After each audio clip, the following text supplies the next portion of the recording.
Hey guys, this is Georgia with Ancient Aliens, and you're listening to That One Time I Was Abducted by Aliens with Jamie and Bree.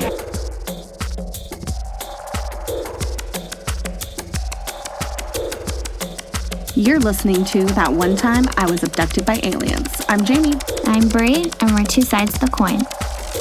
Hey, Space Family. Welcome back to another episode. How are you doing tonight, Bree? I'm doing great. How are you? I'm doing fantastic, Bree. I had such a good week. I just feel so wide awake and just ready for the day. Ready to rock in space. Well, I should be awake for this episode because we're diving into one of my favorite space agencies. NASA. Dun, dun, dun. I figured you'd like, we're talking about my favorite thing in the whole wide world today.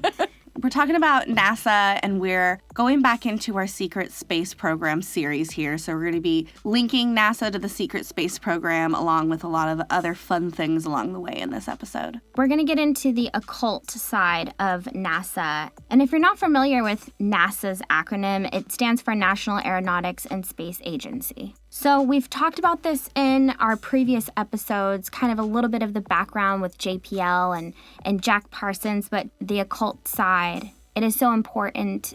It's really what shapes NASA today and the things that they still do to this day. Absolutely. I think it was basically founded on the occult. What the occult means, it's not something evil. I think when people think the word occult, they think of it as the same thing as a cult. And I'm sure it can be like a cult, but really the word occult is just supernatural. It's mystical. It's the esoteric. And NASA is filled with occult symbolism. And these connections are repeatable and they're consistent. And so it raises a lot of questions as to, so do some of these founders have a part in this to this day with the occult side? Is it carrying through over into the space agency? And it kind of seems like it is. You know, we started the background with JPL, with Jack Parsons, who we know was a mystic himself, and he was linked with Aleister Crowley. They participated in ceremonial magic. They summoned demons. There was accounts of him using this type of ceremonial magic when he was trying to get his rockets just to lift off. So it seemed like he was mixing that part of mysticism in with his science to help him. Maybe he saw that as a way for it to work. I mean, Jack Parsons was basically chosen by Aleister Crowley to carry on this organization. He took an oath. It was to, quote, guide humanity into an age of communion with the gods. And they engaged in all kind of practices that was to advance humanity by contact with higher intelligences.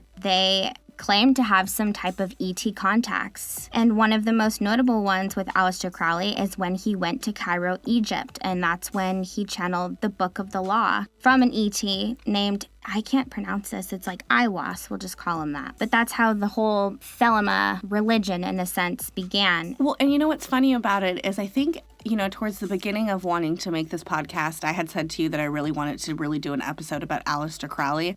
And you were just like, no, doesn't really tie back into anything. But it's funny how much he seems to come up in the Secret Space Program series, you know? Yeah, he was just so heavily linked with Jack Parsons. He was probably his number one influencer. And it's interesting that in this Book of the Law, it talks about time in these eons. The eon of Isis, the eon of Osiris, and then the eon of Horus. Mm-hmm. And so it's interesting that those Egyptian gods were very prevalent just with Aleister Crowley and the whole Thelemic belief. Mm-hmm. So meanwhile in Germany, we talked about the Nazi occult, and they're dabbling in their own little otherworldly contacts with ETs, which essentially provided them a way to build technology and send them off planet. And then the United States military brings over Nazis for our secret space program and Operation Paperclip. And then this is really the birth of our United States space program. So the foundation of NASA was really conceived on occult on both sides, on the American side and on the German side, the Nazi German side that we brought over. So this is all about the esoteric and the metaphysical knowledge and the practices. And really inside of NASA, there being these secret orders, the Great White Brotherhoods, the mystery schools, the Freemasons. It all goes back to esotericism. All of them have kind of a main goal, which is to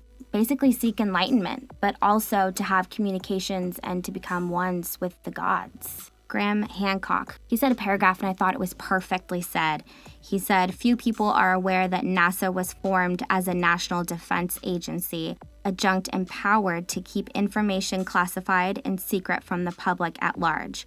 Even fewer people are aware that the hard evidence that secret brotherhoods quietly dominate NASA, with policies more aligned with ancient religious and occult mystery schools than the facade of rational science the government agency has successfully promoted to the world for almost 50 years. Ooh. So Mike Barra and Richard C. Hogan wrote a book called Dark Mission that kind of talks about the ins and outs of NASA and all these occult things and how they link to all these different things.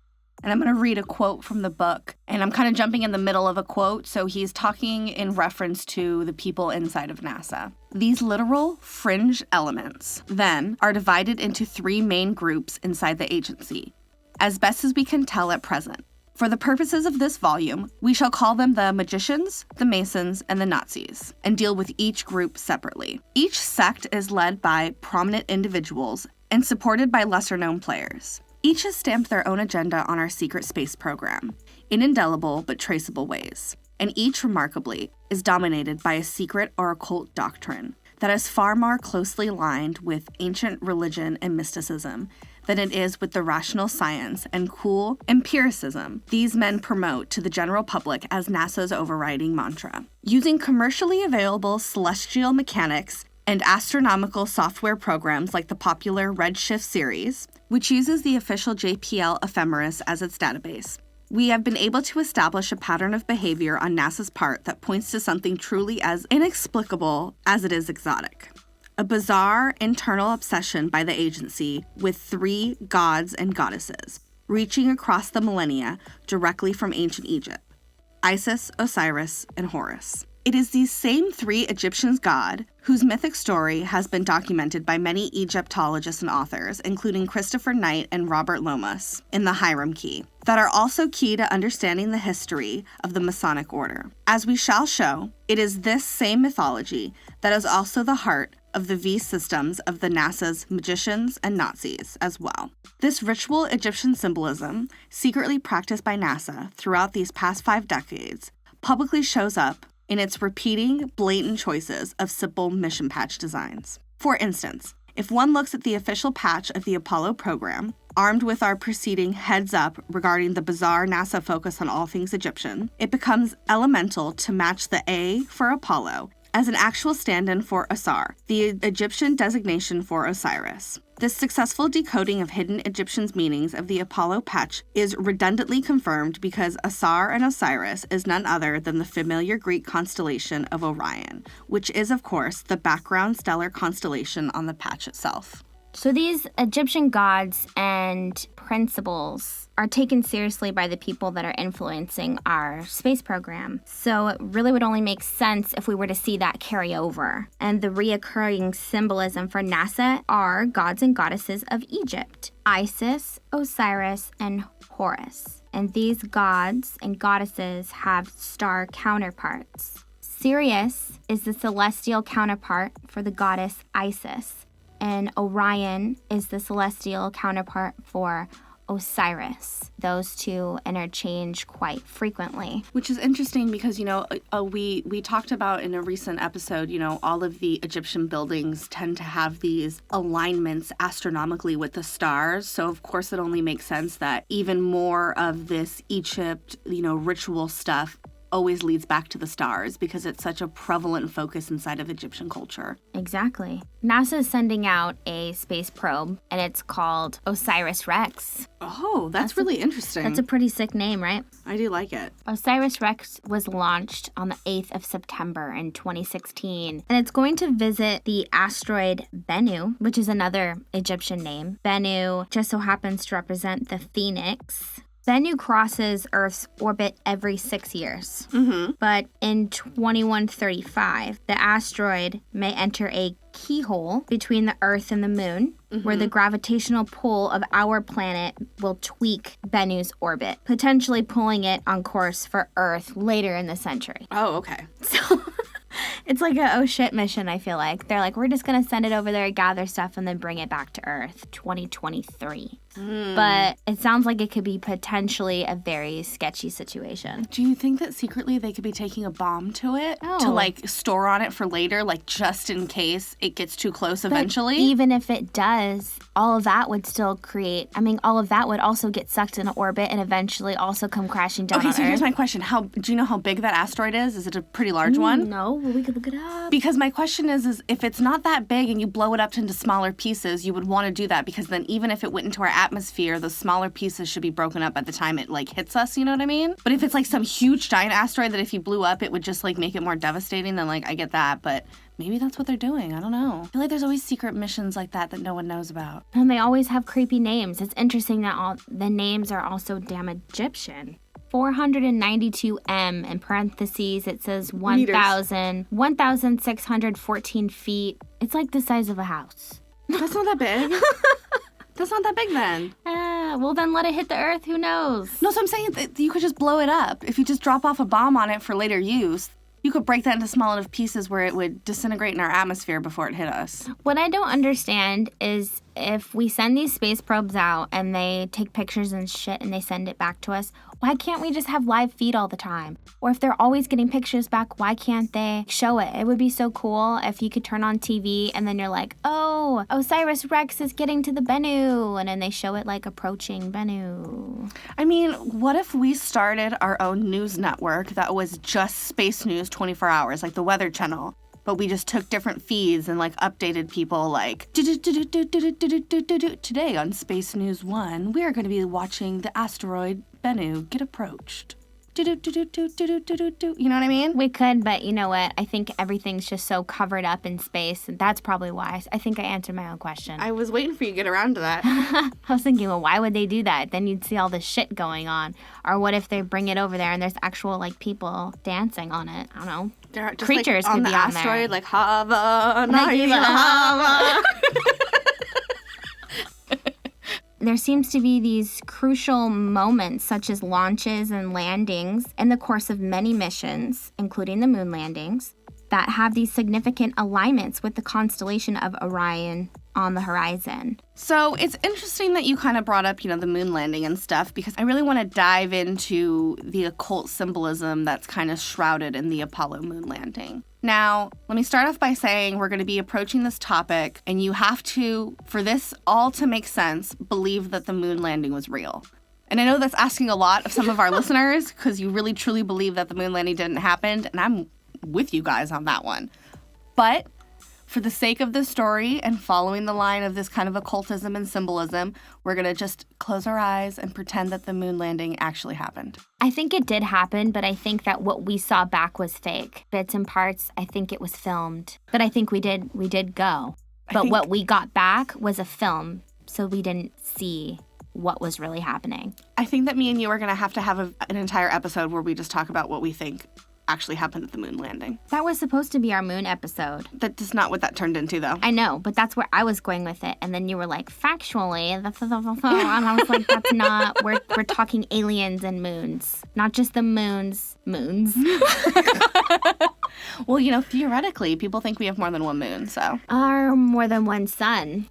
I don't know, the Earth is flat. That's right. Okay, so there's this dude named Farouk El-Baz who was in charge of the precise details of the launch, the landing, and exactly where and when the astronauts would touch down on the moon. He has some serious Masonic ties, and his father was an expert in ancient Egyptian rituals, which is very, very interesting. So he was in charge of the landing site, what time, all of the, shenanigans that go along with that. Both the landing site and the precise timings of the mission are said to have been down to an apparently perfect alignment of Orion's belt with the moon's horizon on that specific date and time. And apparently Orion sat exactly 33 degrees above the horizon, so it's been said. I can't confirm that, but so it's been said. According to ancient Egyptian beliefs, ceremonies performed directly under Orion's belt produce a sacred alignment, which allows humans to communicate directly with Osiris. Such rituals were performed by those at high levels in secret societies of ancient Egypt to gain knowledge and wisdom, which is actually really, really interesting because it's said that, apparently, exactly 33 minutes After landing on the moon, Buzz Aldrin performed a ritual inside of the lunar module. And for everyone who we should remember, he is a 33rd Mason. He said it was a communion ceremony. It's like, what the fuck does that mean? He brought his little Masonic apron with him. No, you don't bring the he brought the flag, He brought too. the flag, but he also had his apron. You don't wear the apron unless you're doing a ritual. You're doing the Hava. And going back to this number 33 here, the NASA launch pad in White Sands, New Mexico that the Apollo 11 took off from is launch pad number 33. And the shuttle landed on runway 33 after its trip to the moon. That's dope. But Buzz Aldrin and Farouk Elbaz aren't the only people who were kind of deep in this kind of Masonic shit here. We also have Neil Armstrong, Jeff Edwin, who served with NASA as its administrator for the majority of the 1960s. And Kenneth S. Kleinecht was the overall manager of the Apollo program, and he was a high-ranking member of the Freemasons. So it seems that the Freemasons have a very serious obsession with the Egyptians, which in turn means that NASA has a serious infatuation with the Egyptians. Seems like everyone has a infatuation with the Egyptian gods. It's like everything they do is sacred geometry. Everything comes down to 33. Egyptian gods, they are putting this symbolism and these ritualistic behavior into all of their missions. Mm-hmm. And it seems to me like it's a practice. I mean, I'd have to agree with you 100%. I'm very intrigued by this. I think what's hard about it, too, is, the more and more I dig into it, then, the deeper down the rabbit hole I get, and then I get into a million different other offshoots of, this occult symbolism when it comes to NASA and the Freemasons and stuff like that. And, it starts off with me looking at NASA and the occult side, but then, you throw in the Freemasons, and then you get, thrown into the 33rd parallel, and then, all of a sudden you're down in Antarctica again, and it's wait, what the fuck? Oh, how the fuck did I get over here? Yeah, it's you go down the rabbit hole highway, and, you're getting off at all these exits that you didn't realize you were going to get off on, But it also makes sense in Mike Barr's book, what he's saying. It's these three major sectors, right? Mm-hmm. The magicians, the Nazis, and the Freemasons. And they all have their own mission or belief. But to a certain point, they intertwine. Some of the symbolism intertwine. And so that's what we're seeing in our space program. Do you think that they're all combining their powers together, let's say, because that's the only way they're going to achieve what it is they're trying to get done? I think that they know more than we will ever know about the entire mysticism realm in general. And I feel let's just say if we were to believe the whole ancient astronaut theory thing and say that these Egyptian gods, right, like Osiris and Isis and Horus, were actual aliens. Mm-hmm. And they're off planet, but yet they have some certain power or whatever where they can still exist. And let's say our space program, the occult side, is aware of that. What if they're worshiping them? What if they think when they land on the moon, they're doing some ritual to pay a respect or an homage to them? Maybe they're trying to use that as a stargate also with the whole 33 degrees and Orion and stuff. What if all of that is a ritual to praise these types of alien gods? It's interesting because I think that me and you both have said our big number one thing that we dislike is linking aliens and gods together. We don't like that intersection of those two things.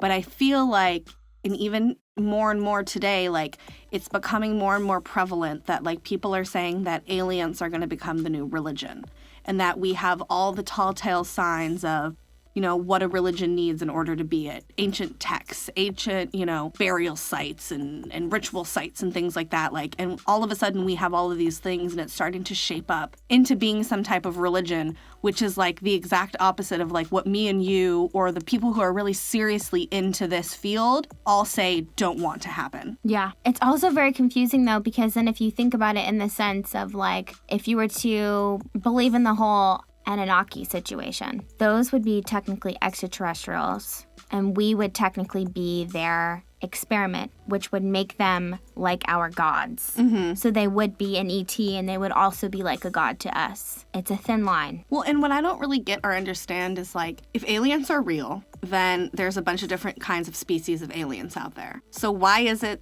that we're picking random ones to say that are our gods, because isn't at the end of the day the point of all of that being like there's more out there, so there isn't one central god or gods.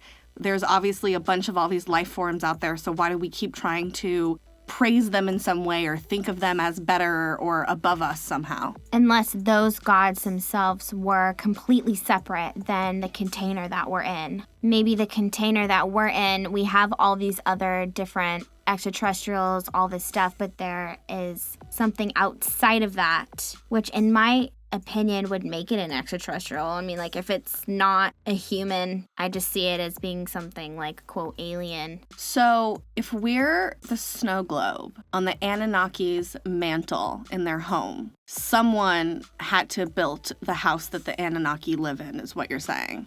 Yeah, there's got to be levels. See, and I think that that's like also just further proves to me that there's not necessarily one thing that's in charge of all of that or make something, because then once you get, like, how many levels do you go up then? God and knows. Like, exactly, literally, ooh. But like, you think about it, and then like, what do you consider all these other things? So like, if there is a one central god that made aliens, like, we're just very, basic here, just made the Anunnaki, and then the Anunnaki made us. Okay, so then are both gods technically, like, or do we worship them separately? Like, or when we find out that the Anunnakis have their own gods, do we then look at the Anunnakis as not as special as they were in the first place? Ain't shit anymore. Yeah, exactly. So like, if it's so common that all of these different alien, societies out there can, let's just say, create experimental humans and stuff, then how special is it really? Exactly. I feel like there still has to be a level type of system. One thing I do like about the whole Egyptian gods, goddesses, is they're also just deities. Yeah. See, and I'm more inclined to believe in deities where people are in charge of, like, certain things, you know what I mean? Like, you have the god of horse poop and the god of, green grass or whatever. Which, to the Egyptians, that's pretty much what the gods were. They were different deities. And even, like, with Horus, it's like there's so many different versions of Horus. Mm-hmm. And it's almost like he's alive, he's dead, he's this, he's that. But it's also not necessarily that they're all apart from each other. It was because they believe in the different multifacets of life and the different interdimensionalism of life and the incarnation of it. So it's almost like the incarnation of this one deity is so many different other deities while being the same deity. Inception deity? Exactly. Oh, man. And I feel like everything recently has been leading me down to this. It's like a lot of synchronicity. I've been thinking about getting Billy Carson's book Into the Emerald Tablets, which is all about Thoth, and it's all about that Egyptian god in particular. And then I've been wanting to get in like the Hermetics law, and then came across this, and it's like there's got to be something to this. It's interesting that you say that, because I feel like my research is leading me in an incredibly different direction lately. And so it's funny because it's very opposite. You're thinking like very like starbound gods, bigger picture, and all of my research lately has been the world's going to end sometime soon.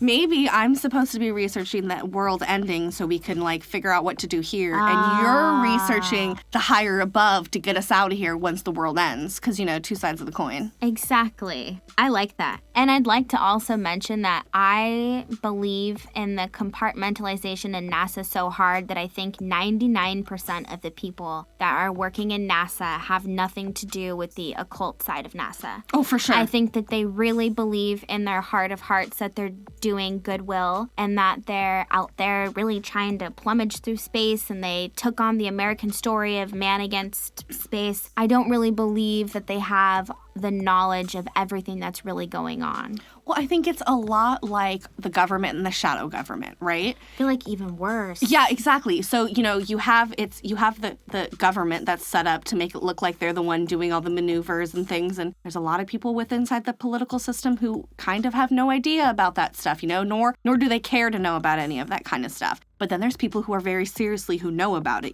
There's key players. So I would assume that NASA kind of is the same way. You have this shadow management in charge of everything. There's, of course, everyday people there because that's how they get away with keeping all their secrets. You have to, from the outside, maintain appearances. But when you dig deep, you start to realize, oh, shit, Yeah. So that's why I think a lot of them also don't even know about the secret space program. So I wouldn't see it as a bad thing either way. Of course, I'm always like, oh, fuck NASA, just because I know that they're like just for looks. But it doesn't really mean the people that are in NASA. I respect what they do. Mm-hmm. I really do respect that. And on that same token, I also don't necessarily see any of this occultism in NASA as wrong. I don't know why, but I just don't. I feel like they are on a strange path to enlightenment and they're doing their weird ways of getting there, however they believe it. And I don't really see it as anything more than that, except that whole Apollo 11 fire. There's conspiracy around that. There's The death. That it was actually a Masonic sacrifice to ensure success. Oh, that makes sense. So there's like weird things like that, but other than... Yeah, I'm going to have to say the whole NASA occult thing doesn't necessarily turn me off to NASA by any means. Only because I don't see the occult as a negative thing. There are negative facets to it. I think you kind of have to think about the cult as you would kind of sort of like a religion. There's going to be people who are extremists inside of it who maybe do things on the negative side, just like how we have here with different religions. And there's going to be people who are in it for the more pure reasons and things like that and actually follow it. Do I believe that there's a possibility that some of the higher ups are doing negative things? For sure. But I don't think that the occult and NASA as a whole is negative. I think there are negative aspects to it, but I don't think all of it's negative. And I'm down with it. Do your weird. If that's what gets us farther in space, or like if that's what the secret sauce is to like getting outside of our galaxy, then like I don't see anything wrong with that. I think of the occult as very like magic-like. You know, I think about it in that same sense of like when I hear magic, I think occult. When I hear occult, I think magic. So if we're using some type of magic to make us go thousands of light years, that makes sense to me. Me too. I'm kind of down with it. I don't really hate against it. Apparently, the European Space Agency is doing like the same kind of shit. That's a whole different rabbit hole, though. It's a whole different rabbit hole. You know, somehow I found myself there. I also found myself learning a bit more on like the Satanism and that being like just a bringer of light. And then the more I read, I was like, he doesn't sound too bad. Maybe he's just like... That's what I've been trying to say to you about Satanism for the longest time. I've been trying to say like, people put Satanism in such a negative light and they when they're doing their sacrifices though, that's not 100%. Cool. I get all that. But like the core of Satanism and like what it talks about, it's like not negative or bad really at all. Not that I'm saying that we should all be fucking Satanists or anything. I'm just saying that like the ideas of the Satanism religion isn't necessarily all this negative, let's kill babies and sacrifice shit. A lot of it has to do with like, you are God. You are the God. You are everything. Everything is within inside of you, and Satanism is only showing you the power that you have within inside of yourselves to accomplish and do things, which are in other religions. They just don't link it to Satan. Yeah. And just like we change our minds all the time, how come Satan couldn't change his mind and just be like, you know what? I'm not into the bad stuff anymore. Like, stop killing the cats, you guys. I'm over it. Well, think about it. He was an angel who fell from heaven, right? So he already changed his mind once and was like, that's a good point of view right there. I'm going to do negative. And then maybe he hung out here long enough and he was like, you know what? I like these fucking people. I'm into it. But God was like, well, you're not coming back up here, buddy. And he was like, you know what, God, fuck you. I'm going to do better down here. And instead of having all of these people worship you, I'm going to get them to worship themselves because they're more powerful than you'll ever be. Ooh. Bam. I mean, the end part went a little off for me, but as a whole, I like it. All right. I do. I'm kind of into it. That's pretty funny. I'm just saying, if we can change our minds, why can't Satan change his? That should be a good hashtag. I know we need a hashtag. What could it be? Satan, the new middle bitch. Hashtag Satan changed my mind. I like that. You know how you ever seen the meme where it's like the guy sitting at the folding table and it has on front and it'll be like, ice cream is stupid, change my mind. It's like that. Like, Satan's not bad, change my mind. That's hilarious. So you guys let us know what you guys think. Is it bad, good? Do you care? I don't think the both of us care that it's very occultish. Yeah, it doesn't bother me. It doesn't bother me either, but it's definitely interesting to connect all those dots, and I think it's pretty undeniable as well. So we're going to give you guys 2 different conscious quotes of the day today. One from me, and then one from Bree. A little bit of knowledge can be a dangerous thing, or it can be a vibrant seed, giving rise to verdant forests and awakening sleeping giants. This is a quote from Chan Thomas on the back of his book, The Adam and Eve Story. My conscious quote of the day is by Elie Wiesel. What does mysticism really mean?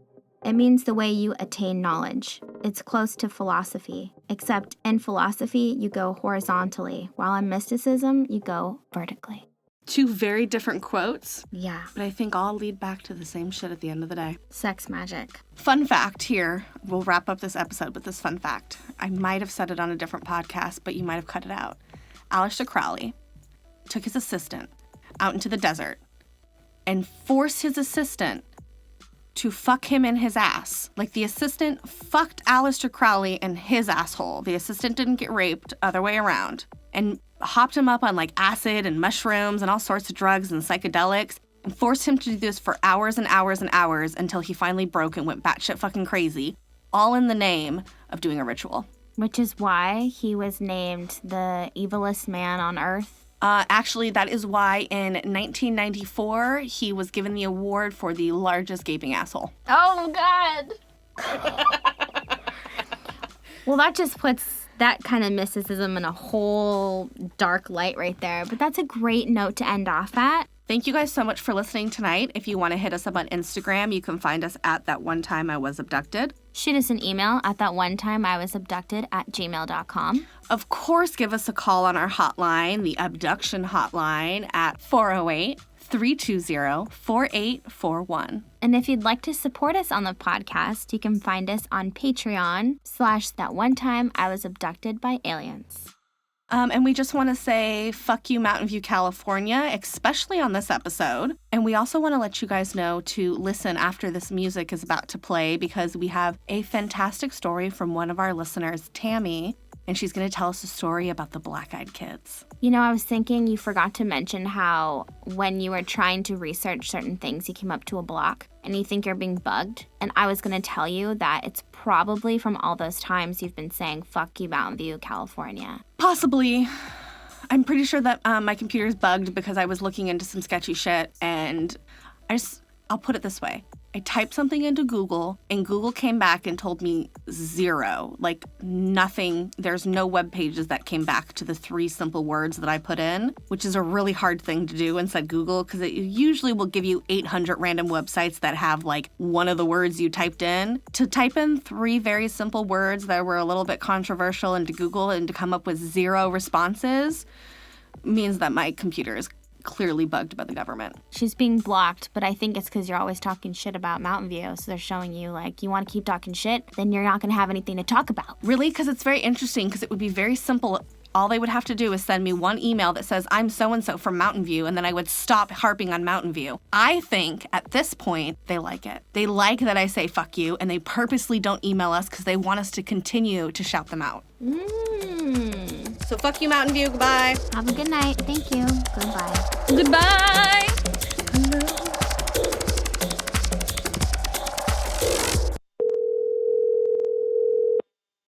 I'm Bree. And I'm Jamie. Tell us about that one time. Hi, Jamie. Hi, Bree. I love your show. So I was just getting myself up to date on your podcast, and then I heard the number, and I thought, why am I listening to you? I should be talking to you. So anyways, I've, reached out to you on Instagram DM, and you guys sent me a super awesome pin, which I found the envelope to the other day, but I can't find my pin. It's somewhere. So the thing I think would be my best story to call and tell you to start with, back in 2009, I was living in downtown Santa Ana. I'm from California. That's from Southern California and Orange County. And for any of you that don't know, if you're from Orange County or you're in Orange County, the ghetto of Orange County. It is where you're going to find more crime and more gangs and more things like that. But like a lot of those areas, they were doing the Renaissance, and a lot of things are being redone. So in 2009, actually starting in 2005, I lived in downtown Santa Ana by myself in an apartment, female, 26 years old, by myself. So in 2009, I was probably 30, and I was living in downtown Santa Ana all by myself. And I had just gone through a gnarly breakup from somebody I had re-met up with at my 10-year reunion. So we'd been dating for a couple of years. We'd just broken up. I was super devastated. So I invited a couple of girlfriends over, and we went like bar hopping, and we had some drinks, okay? So we had some drinks. It's late at night. It's like 2 o'clock in the morning, you know, we're walking home when the bars are closed and they're kicking us out. And it's downtown Santa Ana. We're just walking a couple blocks up to my house. So we're walking a couple blocks up to my house. And if I remember correctly, because that was 10 years ago, my one friend had her husband come and pick her up from the bar that we were at because she didn't think that she would be able to drive home. Myself and the other gal are walking to my apartment. And as we're walking to my apartment, this like 15-year-old girl, like a child, you know, is following us. And their head is down, so we don't really see them, you know, their face. But from what I remember, this person was wearing jeans and a hooded zip-up sweatshirt. And if I remember correctly, it was a red sweatshirt. And tennis shoes, jeans, like kind of looked like what anybody else would be wearing, but then also kind of had that like 70s vibe. But that was the vibe in 2009 kind of, you know? So I'm like minding my own business. It's downtown Santa Ana. The girl I'm with is like, you know, Tammy, we got to do something about this. This girl behind us, she's following us. And I'm like, no, we're not talking to anybody at 2 o'clock in the morning in this neighborhood. We're going straight home. So the girl then catches up to us at a red light, and we see that the girl has 2 black eyes. And I've never seen anything like this in my life. My friend has never seen anything like this in her life. My reaction after a few drinks was, I don't want to know what made her eyes turn black like that. We are getting the fuck out of here. Like, we have to get out of here. My friend is like, something's happened to this person that's made her eyes black. We need to help her. I don't know what's wrong with my friend, right? She's crazy. We're going back to my apartment. This person is behind us. And I'm telling my friend, like, no, there's no way this person is coming with us.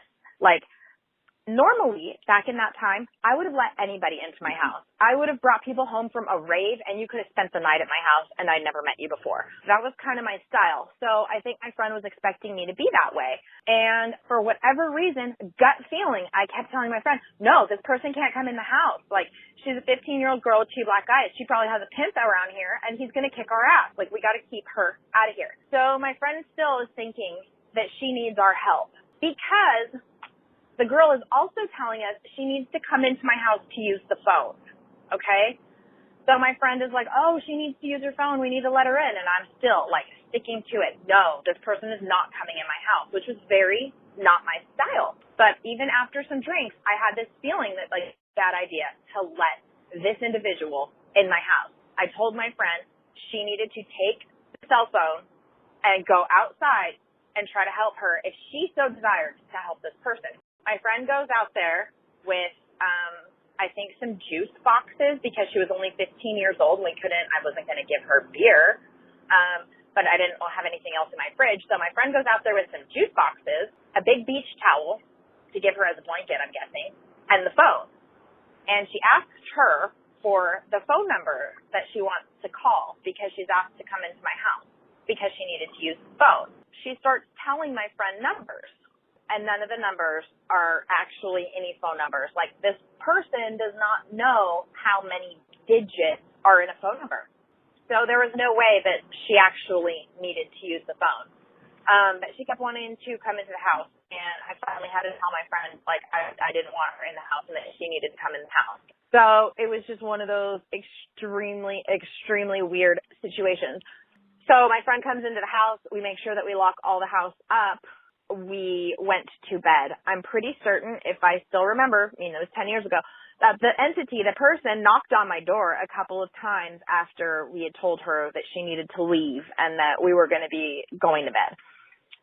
But we didn't answer the door again. So we just encountered her on our walk home at 2 o'clock in the morning in downtown Santa Ana, followed us to the house, wanted to come in to use the phone. I wouldn't let her in. We tried a cell phone outside with her. I didn't. My friend did. I knew better. And she didn't know any phone numbers. So none of it was matching up. None of it was really aligning. But the person definitely had 2 solid black eyes. And I had never heard of the black-eyed kids back then. And to be honest, I kind of had that experience and didn't really think about it. And then I'm going to say in 2015, 2016, I was introduced to the Art Bell show. And listening to Art Bell is where I learned about the Black-Eyed Kids. And that was when it was like a light bulb went off in my head that sounded like the experience that I had in 2009 with the girl who wanted to come into the house and wanted to use the phone, but when given a phone outside the house, didn't actually know any phone numbers. So, very, very interesting and a wild experience. So, I just wanted to call you, and I just want to say, fuck you, Mountain Vale, California. Bye.